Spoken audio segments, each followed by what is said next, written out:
The Old West has always carried an air of adventure and mystery, largely thanks to Hollywood's portrayal that turned it into a stage for bravery, unexpected romances, and epic battles against indigenous tribes. There were the fearless cowboys, men who faced danger without hesitation, and the elegant ladies who could disarm even the toughest outlaw with just one look. But what if we told you that this glamorous narrative is far from the truth? In reality, life in the Old West was like living in a world where the improbable was the norm. It was an era of rough customs that today might be seen as insane or, at the very least, shocking. Fun, in that context, often meant enduring brutal entertainment and coping with a daily grind that spared no one.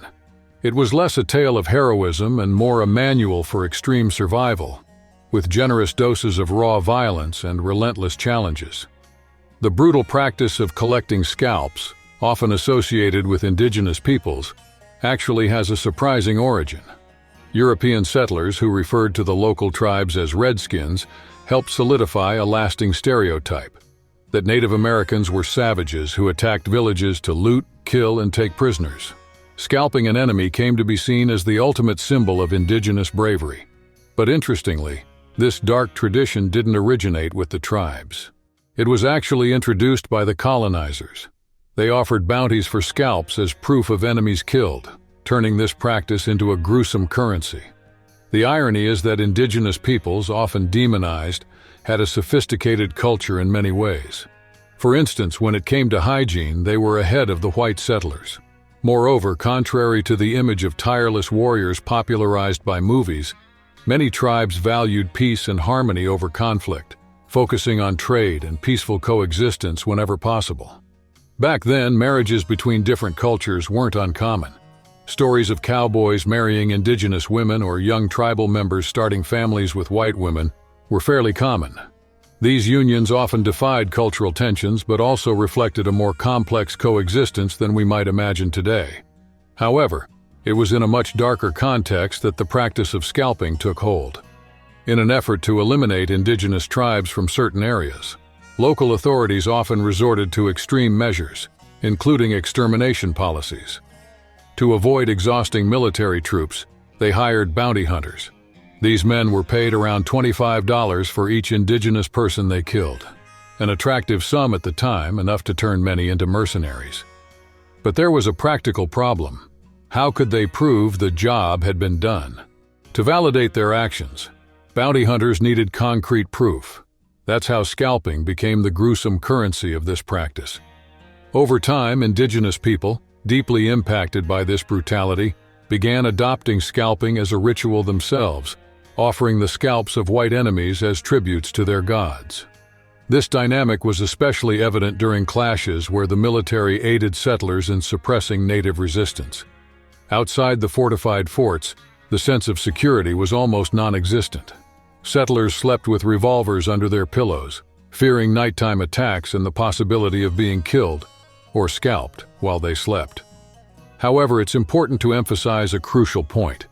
This horrific practice was started by white settlers themselves, leaving behind a trail of violence that would deeply scar cultural relations. In the 19th century, the arrival of immigrants in America created an incredible population imbalance. Most pioneers were men seeking fortune, leaving the colonies with an alarming shortage of women. In 1850, for instance, nearly 93% of California's population was male. In this context, the few women who arrived faced very different fates depending on their social status. Formerly married wives, though respected, had very few legal rights. On the other hand, so-called ladies of the night enjoyed surprising freedoms for the time. This role reversal was due to the high demand for women and the economic power they managed to secure. While an average laborer earned about $100 a month and a bank clerk $125, prostitutes could easily make $300 or more during the same period. This financial power allowed these women to achieve remarkable milestones. In the city of Helena, for example, around 20 real estate loans were issued using collateral exclusively provided by women in this line of work. Their money gave them rights and independence that other women wouldn't even begin to dream of for decades. In a predominantly male environment, these women carved out a unique and unexpected chapter in the history of the Old West.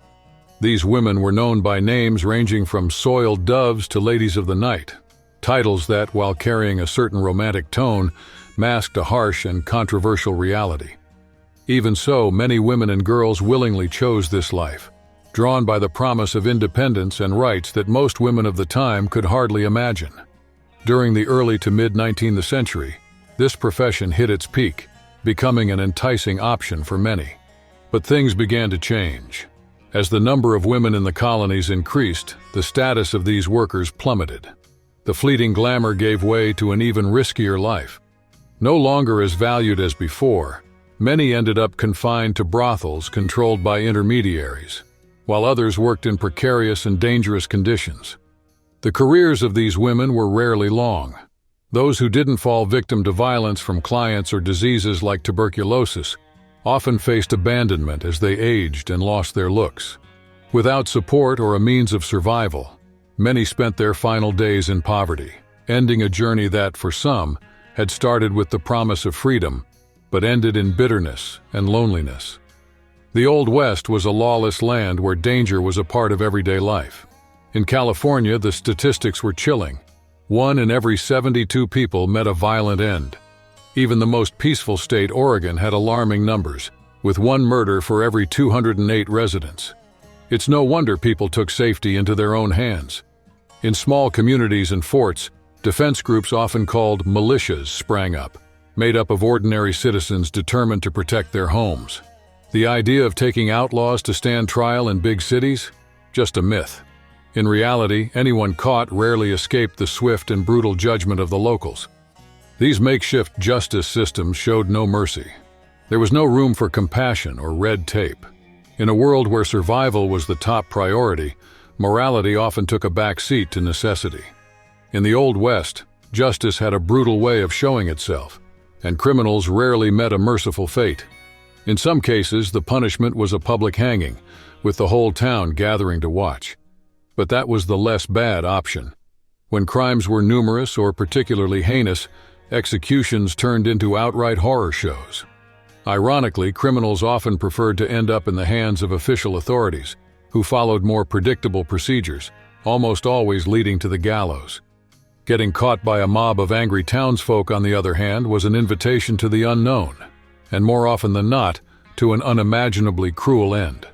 The settlers who braved the Old West brought with them the punitive practices of their homelands, and those traditions weren't exactly merciful.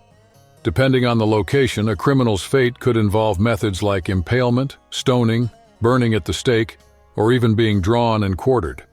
But even behind bars, an outlaw couldn't rest easy. The patience of the townsfolk rarely kept pace with the law, and it wasn't uncommon for angry mobs to storm jails to deliver their own version of justice. If there was any doubt about the accused's guilt, the lightest punishment was exile. But being banished from town was often a slow death sentence. Without resources or protection, the exiled faced a grim future: starvation, ambushes by other outlaws, attacks from wild animals, or even clashes with indigenous tribes. Survival outside the community's boundaries was nearly impossible. Religious diversity in the Old West often led to severe discrimination. Those practicing faiths different from the regional majority, like Catholics or Jews in predominantly Protestant communities, were treated as second-class citizens. This exclusion went beyond prejudice. Being on the fringes of society significantly increased the risks of violence or even murder. At the same time, corruption thrived within the fragile structures of authority. Many poorly paid officials saw bribery as a way to supplement their income, or in more extreme cases, to get rich illegally.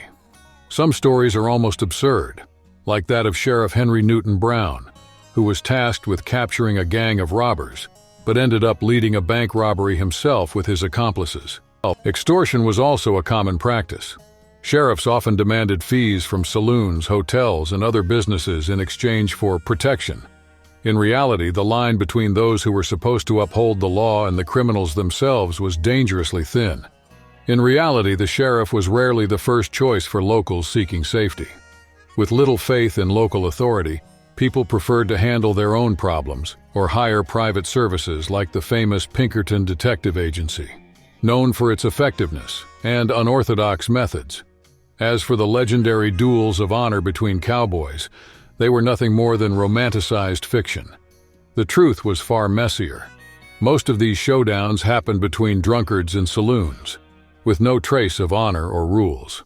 It was common for someone to shoot without warning, sometimes from behind, and it wasn't unusual for friends of those involved to jump into the fight, turning what was supposed to be a duel into a chaotic brawl, more like a free-for-all melee than the elegant standoffs portrayed in the movies.